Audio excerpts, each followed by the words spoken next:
أشرف الأنبياء والمرسلين وعلى آله وأصحابه ومن تبعهم بإحسان إلى يوم الدين أما بعد. Imam At-Tirmidzi rahimahullah meriwayatkan sebuah hadis yang datang dari sahabat Sa'ad bin Abi Waqqas radhiyallahu anhu. Beliau bertanya kepada Rasulullah sallallahu alaihi wasallam, "Ya Rasulullah, ya ayyun nas asyaddu bala'an." Wahai Rasulullah, ayyun nas asyaddu bala'an, siapakah manusia yang paling berat ujiannya? Siapakah manusia yang paling berat ujiannya? Qala Rasulullah bersabda, al-anbiya tsummal amsal fal amsal. Ujian yang paling berat, manusia yang paling berat ujiannya adalah para nabi.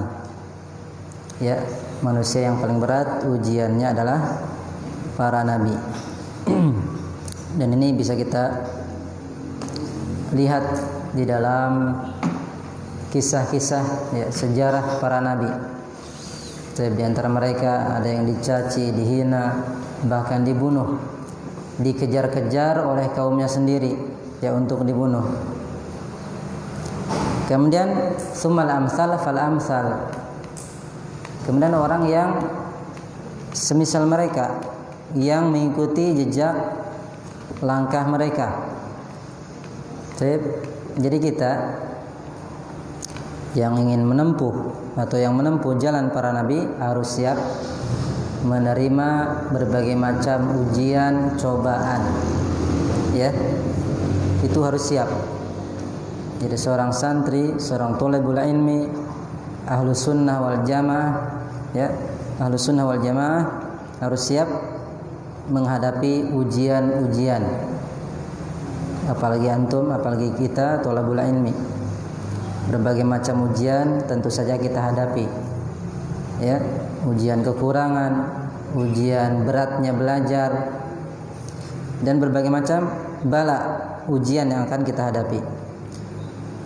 Kemudian kata Rasulullah, fayubtalar rajulu ala hasabi dini. Seseorang itu diuji, diberikan bala ujian sesuai kadar agamanya. Ya, seseorang diuji sesuai kadar agamanya.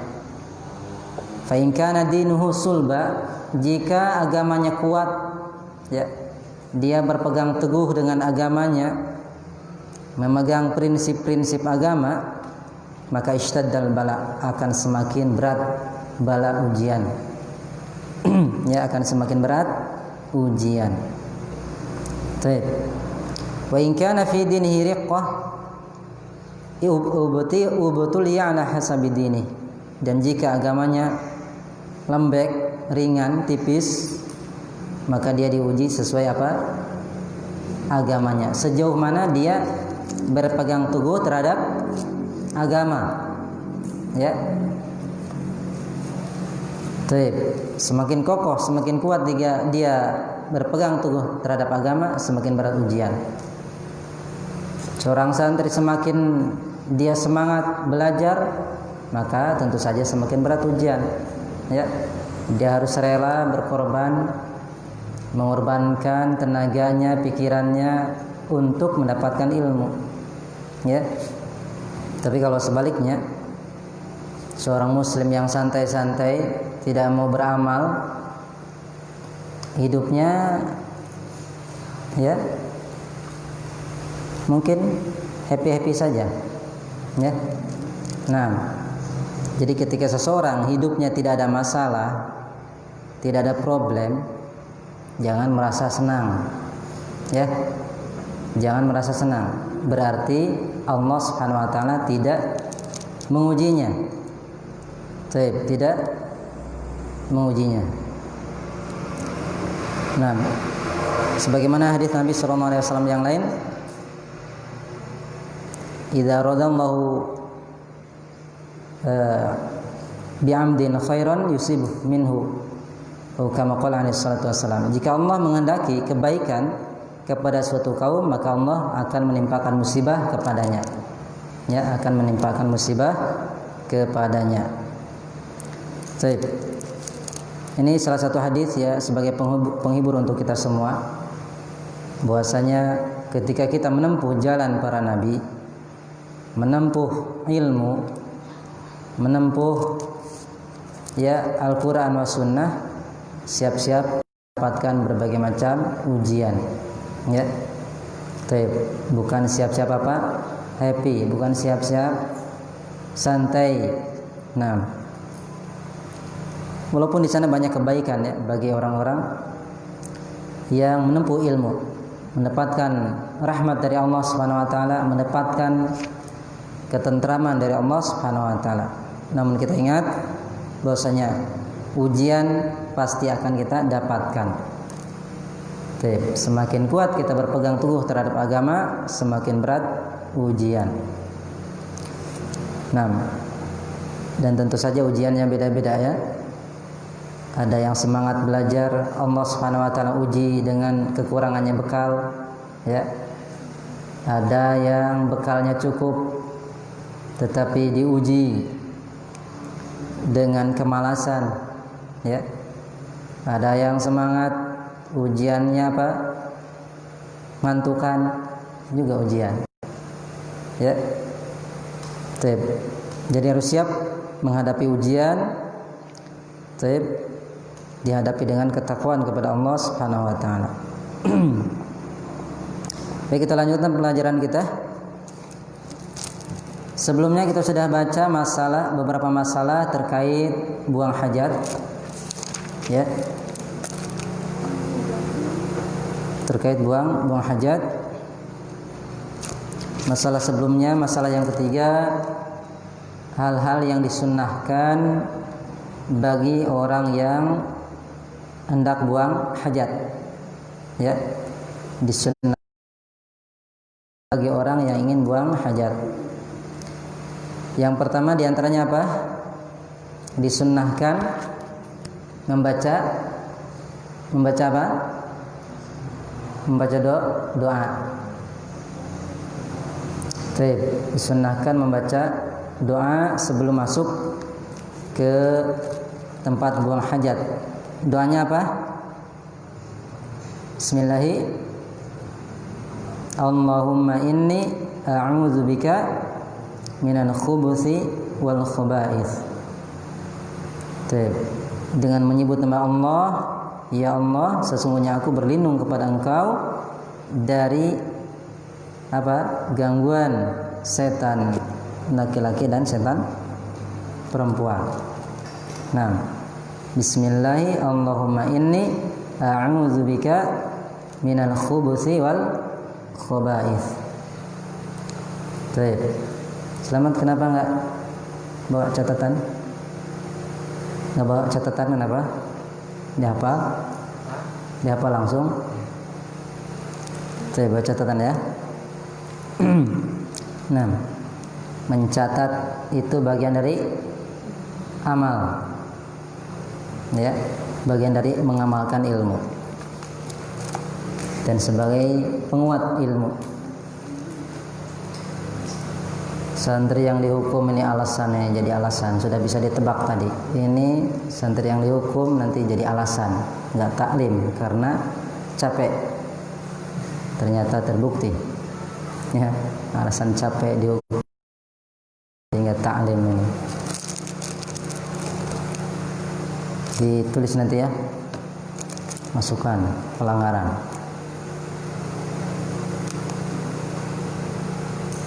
Baik. Kemudian sunnah berikutnya apa? Ketika hendak buang hajat,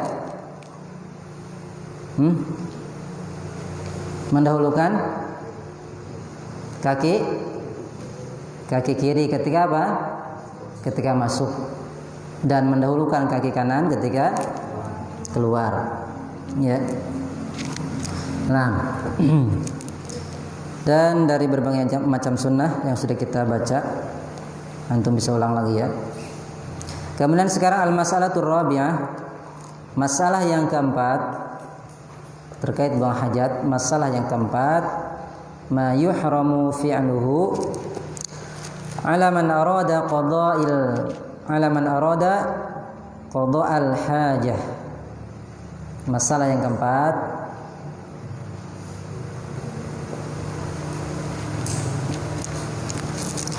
perkara yang diharamkan untuk dilakukan. Ma yuhramu, apa yang diharamkan, fi'luhu, perbuatannya. Maksudnya perkara yang diharamkan untuk dilakukan bagi orang, alaman, bagi orang aroda yang ingin qada'al hajat, ingin buang hajat. Perkara yang diharamkan untuk dilakukan bagi orang yang ingin buang hajat.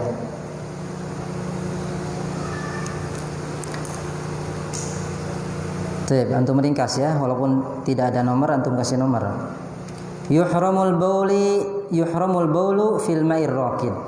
Ini diantaranya diharamkan kencing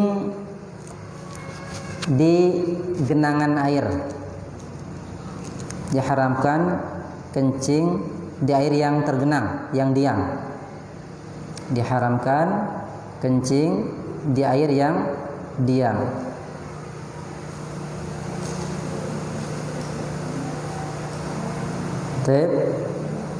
Diharamkan kencing di air yang tergenang, yang diam.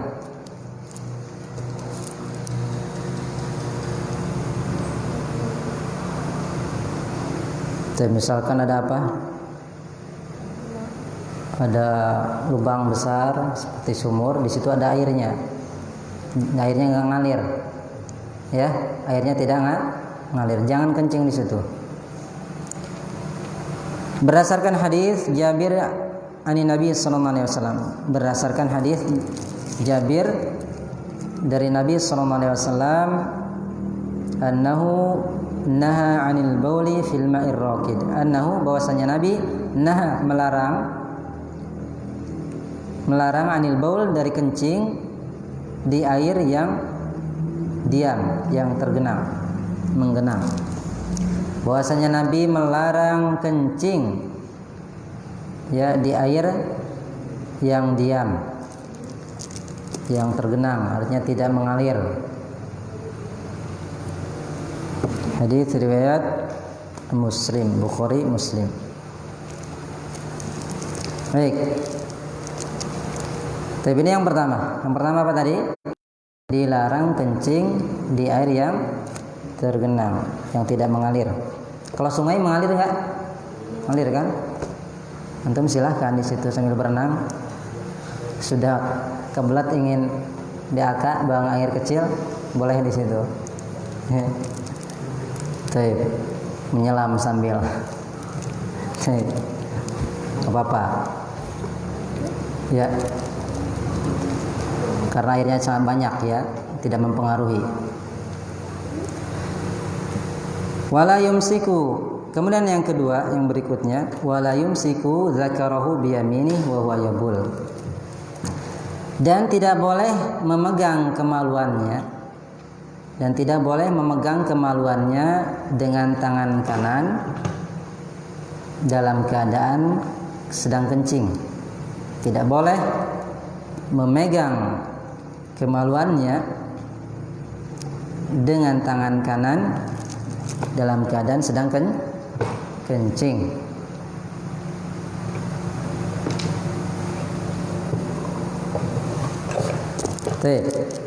Tidak boleh memegang kemaluannya dengan tangan kanan dalam keadaan sedang kencing. Kemudian ini masuk yang ketiga, wala yastanji biha. Jangan istinja. Apa itu istinja? Membersihkan kotoran atau najis. Jangan istinja dengan tangan kanan. Ya. Jangan istinja dengan tangan kanan. Jadi ceboknya, bersih-bersihnya pakai tangan kiri. Ya. Berdasarkan hadis Nabi sallallahu alaihi wasallam, idza bala ahadukum fala ya'khudanna dzakarahu bi yaminih wa la yastanji bi yaminih. Idza apabila bala kencing ahadukum salah seorang kalian fala ya'khudhan janganlah sekali-kali. Asalnya ya'khudhu ada nun taukid di situ, nun penguat. Fala ya'khudhanna janganlah sekali-kali dia memegang zakarahu kemaluannya biyamini dengan tangan kanannya. Wala yastanji biyamini dan janganlah dia istinja dengan tangan kanannya. Kita ulang berdasarkan sabda Nabi sallallahu alaihi wasallam, "Idza bala ahadukum fala ya'khudanna dzakarahu biyaminih wa la yastanji biyaminih." Apabila salah seorang kalian kencing, maka janganlah sekali-kali dia memegang kemaluannya dengan tangan kanannya dan janganlah dia istinja dengan tangan kanannya. Ulang, Ilham, hadisnya. Ya bala ahadukum fala ya'khudanna dzakarahu biyaminih wala yastanji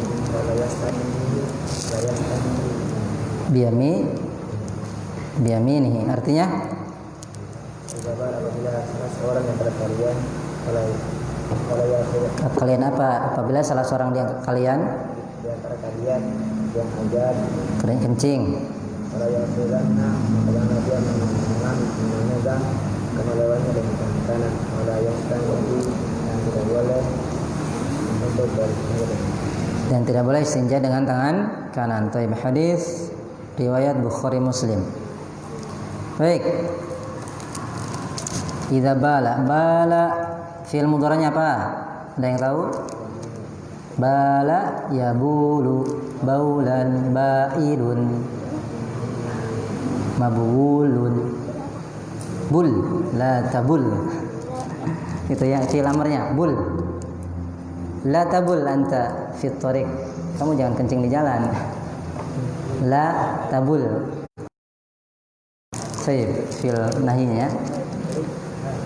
Bul, bula, bulu, buli, bula, bulna. Tasrifnya gitu ya. Kalau belajar tasrif lucu ya. Nah. Baik, itu yang keberapa? 3 ya. Yang keempat, wa yuhramu 'alaihi al-baulu awil ghaitu fi tariqa. Diharamkan baginya, bagi dia, maksudnya bagi kita, diharamkan buang air besar, ya, diharamkan kencing atau buang air besar di jalan, fi tariqa. Tempat lewat orang, tempat lewat mobil, tempat lewat motor, nggak boleh. Ya, diharamkan apa? Kencing atau buang air besar di jalan. Ya. Baik. Au fi dhil atau di tempat berteduh. Au fi dhil atau di tempat berteduh. Au fil hadaiqil ammah. Hadaik apa? Jaman dari apa? Hadaik. Hadaiku. Jaman dari hadiqatun. Apa hadiqah? Kebun, taman. Au fil hadaikil 'amma atau di kebun atau taman umum. Taman, taman ya. Taman atau kebun. Kebun umum, taman maksudnya taman. Ya. Au tahta syajaratin musmiratin atau di bawah pohon yang berbuah. Atau di bawah pohon yang berbuah. Ya. Au mawaridil miyah atau di saluran air. Atau di saluran air. Kita ulang. Dan diharamkan kencing atau buang hajat, buang air besar di jalan atau di tempat berteduh atau di taman umum atau di bawah pohon yang berbuah atau di saluran air. Ya. Baik. Saluran air misalkan pegunungan kan biasanya ngambil dari ini ya, airnya dari pegunungan. Ngalir airnya, jangan di situ. Ya. Air untuk minum, air untuk mandi. Antum jangan buang hajat di situ ya. Baik. Berdasarkan hadis yang diriwayatkan lima rawa Mu'adz. Berdasarkan hadis yang diriwayatkan oleh Mu'adz bin Jabal, beliau berkata, qala Rasulullah sallallahu alaihi wasallam. Rasulullah sallallahu alaihi wasallam bersabda, ittaqul mala'in ats-tsalaats. Ittaqu, jauhilah oleh kalian 3 tempat penyebab laknat. 3 tempat apa penyebab laknat. Jauhilah atau takutlah kalian dari 3 tempat penyebab laknat. Berapa tempat, Raja? Berapa tempat? 3 tempat. Jauhilah oleh kalian 3 tempat penyebab laknat. Al-baraz fil mawarid. Yang pertama al-baraz fil mawarid, buang hajat di saluran air. Buang hajat di saluran air. Al-barazu fil mawarid. Ya, buang hajat di saluran air. Wa qari'atit tariqa, dan di tengah jalan. Yang pertama apa tadi? Buang hajat di saluran air. Wa qari'atit tariq, di tengah jalan. Wa dhil, dan di tempat berteduh. Kita ulang. Rasulullah bersabda, jauhilah oleh kalian 3 tempat penyebab laknat. Yang pertama al-baraz fil mawarid, buang hajat di saluran air. Kemudian di tengah jalan dan di tempat berteduh. Nah, ini kalau dilakukan ya, antum bisa kena laknat. Ya, orang yang melakukannya dia buang hajat di saluran air, nanti kena laknat orang. Aduh, ini nggak kira-kira, ini kan saluran untuk apa? Air masak, untuk cuci, ya untuk mandi. Kok ada kotorannya? Mudah-mudahan orang ini apa? Celaka 7 turunan. Dilaknat sama orang kan? Ya. Di jalan, tengah jalan, ih, apa ini? Itu kira-kira terjelma. Seorang Sunda ya. Terlalu, akhirnya dilaknat sama orang. Ya. Tempat berteduh di bawah pohon rindang, di situ biasa orang berteduh, tiba-tiba ada kotoran di situ, akhirnya dilaknat sama orang. Ya, kalau dilaknat gimana? Dicela, dicaci, ya, didoakan kejelekan. Baik. Kemudian berdasarkan hadis Abi Hurairah radhiyallahu anhu, anna Nabi sallallahu alaihi wasallam qol, bahwasanya Nabi sallallahu alaihi wasallam bersabda, ittaqul la'anain. Kalau tadi disebutkan 3, sekarang 2. Ittaqul la'anain, takutlah atau hindarilah oleh kalian 2 tempat penyebab laknat. Jauhilah oleh kalian, hindarilah oleh kalian 2 tempat penyebab laknat. Qalu, para sahabat berkata, wa man la'anani ya Rasulullah, wa man la'anani ya Rasulullah. Apakah 2 tempat penyebab laknat itu wahai Rasulullah?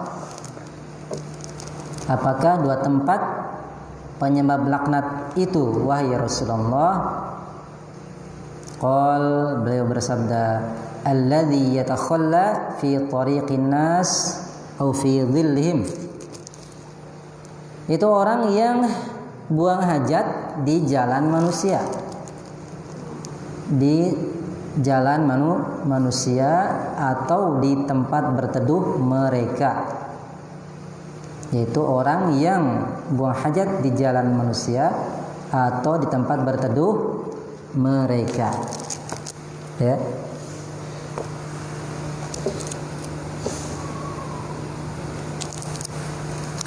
Baik.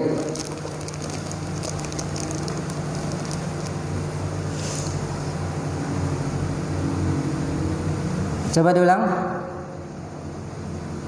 hadisnya. Ready? Yang ya dari yang ketiga, 3 tempat.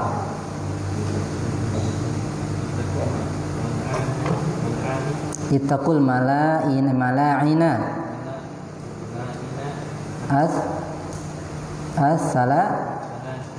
sasisu. Tanggung jawab nih. Salasi, salasu. Ilham apa? Hah? Kenapa? Jadi apa? Jadi salasi kau majrur.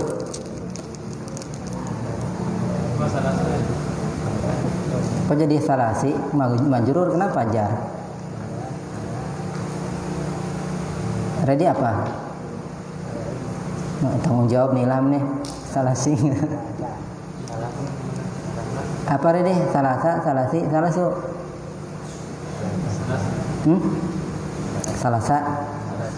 Salasu berubah ini. Asep apa Asep?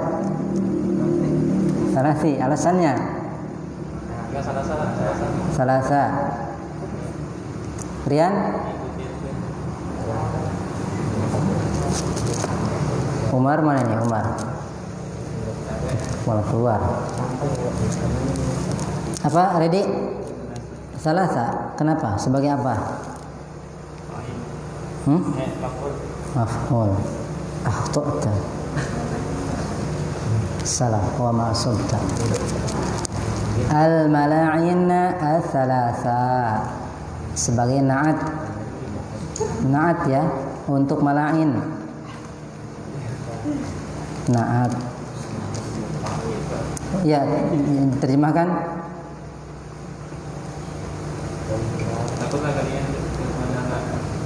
Tiga tempat penyebab laknat.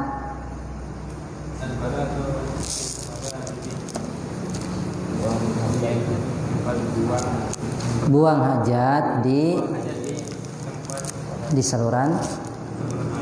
Terus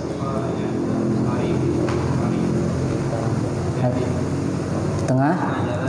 Terus baik. Ya, siapa yang pengen kita beli? Nih. Nafis, hadis setelahnya. Abi Hurairah radhiyallahu anhu anna Nabi sallallahu alaihi wasallam qala ittaqul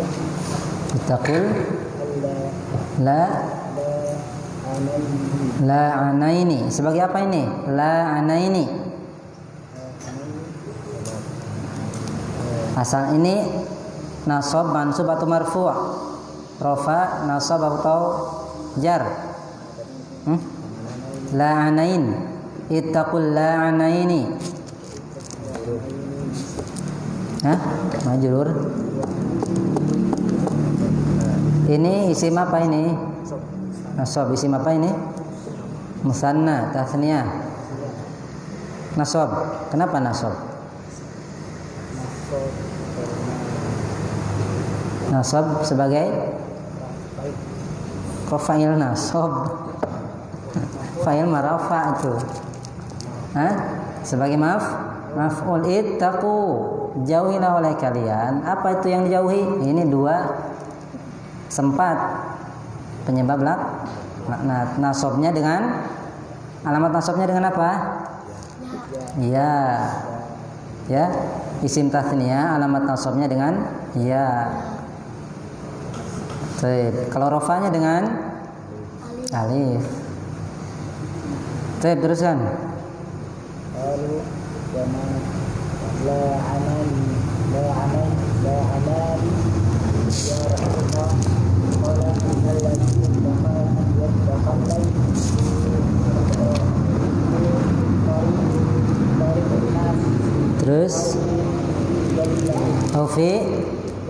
fi dhillihim, fi dhillihim, dhilli, fi dhillihim,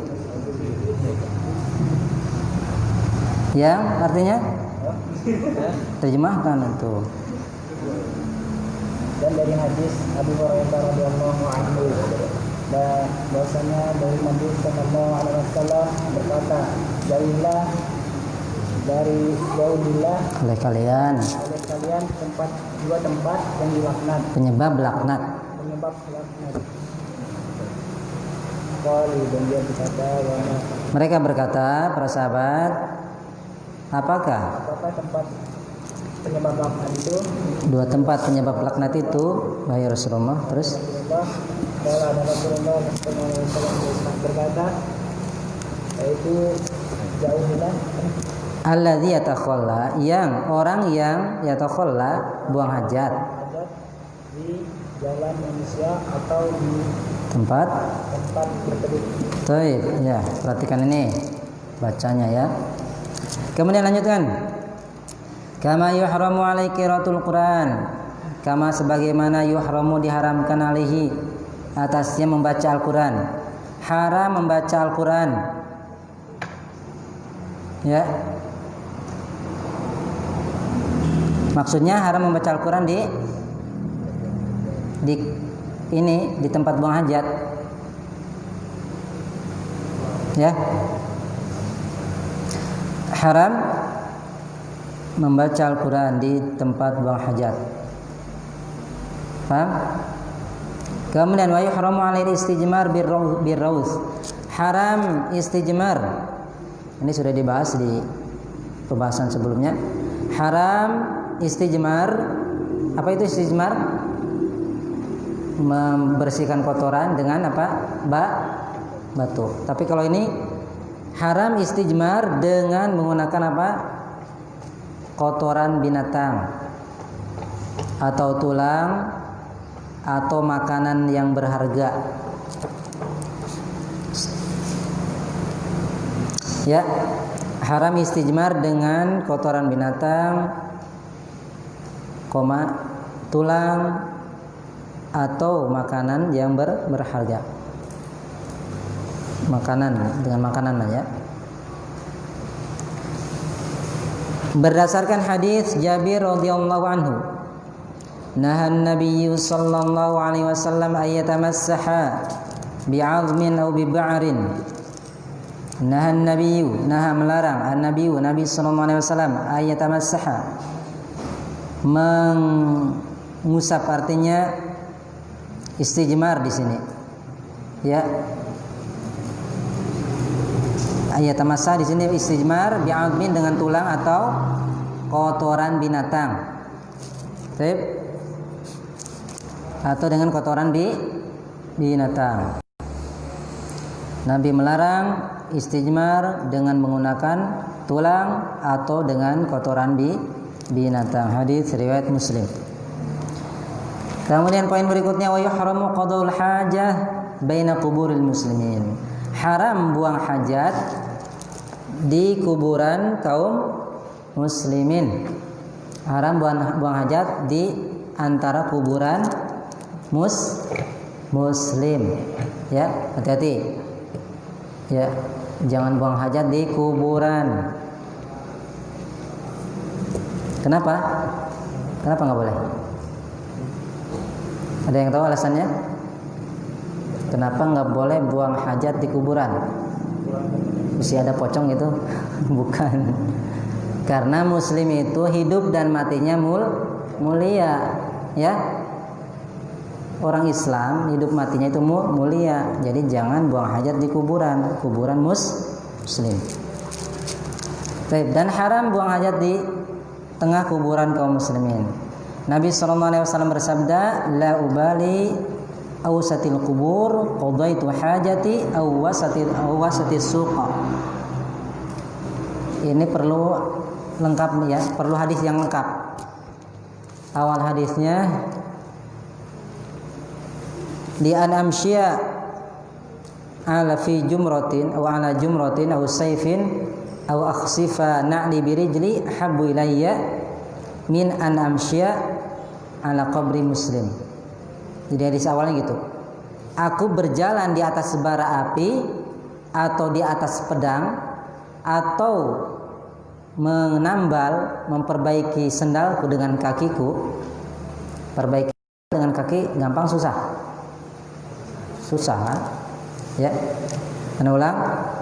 Aku berjalan di atas bara api atau di atas pedang atau memperbaiki sendalku dengan kakiku, itu lebih aku sukai daripada aku berjalan di atas kuburan muslim, ya, daripada aku berjalan di atas kuburan muslim. Jadi berjalan di atas kuburan itu tidak boleh, haram ya. Menginjak-injak kuburan kaum muslimin itu haram, tidak boleh. Menginjak atau duduk, nggak boleh. Kemudian kelanjutannya wala ubali ausatil kubur atau ausatul kubur qadaitu hajati au wasatus suq. Dan aku tidak peduli apakah di tengah kuburan aku buang hajat, qadaitu hajati, aku buang hajat, atau di tengah pasar. Ya, aku tidak peduli apakah di tengah kuburan aku buang hajat atau di tengah pasar. Maksudnya kedudukannya sama dengan yang tadi, tidak boleh, ya. Jadi berjalan di atas kuburan itu tidak boleh, haram. Dan hukumnya ini sama, ya. Buang hajat pun sama, tidak boleh, baik di kuburan atau di tengah pasar, nggak boleh, ya. Ada gitu orang yang buang hajat di tengah pasar? Ada orang lagi sepi, dia buang sembarangan, atau BAK, ya. Orang-orang terminal biasanya, sebagian ya, bukan semua, sebagian. Ya, ini hadis ini jelas larangan buang hajat di kuburan kaum muslimin ataupun di pasar. Baik. Tapi masih ada beberapa masalah. Satu masalah lagi, masalah yang kelima. Insyaallah kita lanjutkan pertemuan berikutnya. Tapi diingat-ingat beberapa hal yang dilarang ketika buang hajat, ya. Atau ya. Nah. Dan juga sunnah-sunnah ketika buang hajat dan masalah-masalah yang lain. Nasallallahu alaihi wa nasallallahu al-istiqamah wa husnul khatimah wa nasallallahu al-jannah. Subhanakallahumma rabbana wa bihamdika asyhadu an la ilaha illa anta astaghfiruka wa atubu ilaik. Walhamdulillahirabbil alamin. Assalamualaikum warahmatullahi wabarakatuh.